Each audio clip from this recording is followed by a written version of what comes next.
City were stunned last weekend when, despite leading twice, they were beaten at Aston Villa. That result left Manuel Pellegrini's side still awaiting their first away win, but it's a different story at home, where they've won 3 out of 3, scoring 10 goals in the process. Everton remain the league's only unbeaten side following their third straight win on Monday night.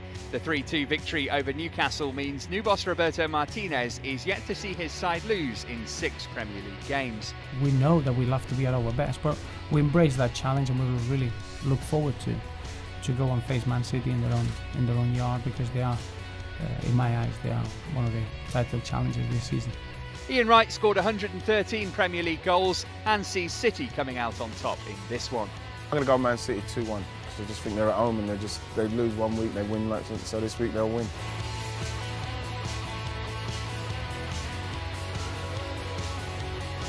Saturday's late game is at the Stadium of Light, where Sunderland take on Manchester United. The Black Cats remain winless and managerless after last weekend's defeat against Liverpool. Having sacked Paolo Di Canio, the Sunderland board have announced they'll take their time over appointing the Italian's replacement, so caretaker Kevin Ball could be warming the hot seat for a while yet.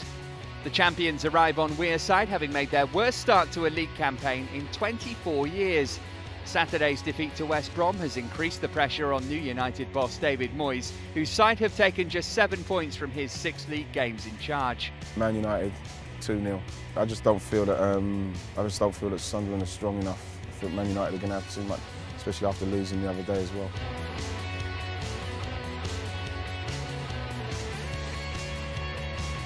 For the second week running, there's a London derby at White Hart Lane as Tottenham face West Ham United. Spurs have made a solid start to the season and were unfortunate not to beat Chelsea last week.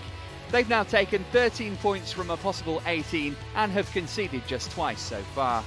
A 1-0 reverse at Hull last week means it's 5 games without a win for West Ham, who plummeted down the table. To make matters worse, the Hammers are yet to score on their travels and this weekend face the league's meanest defence. West Ham normally do well against Tottenham, but I think I'm going to go with Tottenham on that one.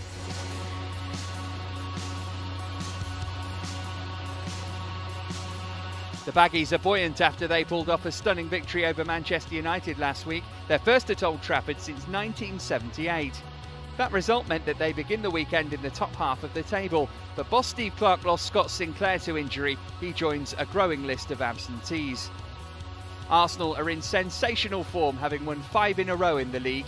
They also knocked West Brom out of the League Cup on penalties.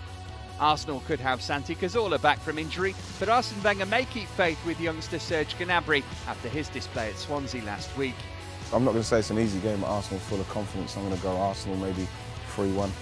Elsewhere at the weekend, Wright predicts wins for Cardiff, Liverpool, Chelsea and Southampton, with draws being played out at Craven Cottage and the KC. And don't forget, you can keep up to date with all the weekend's action on the Goal Live Match Centre.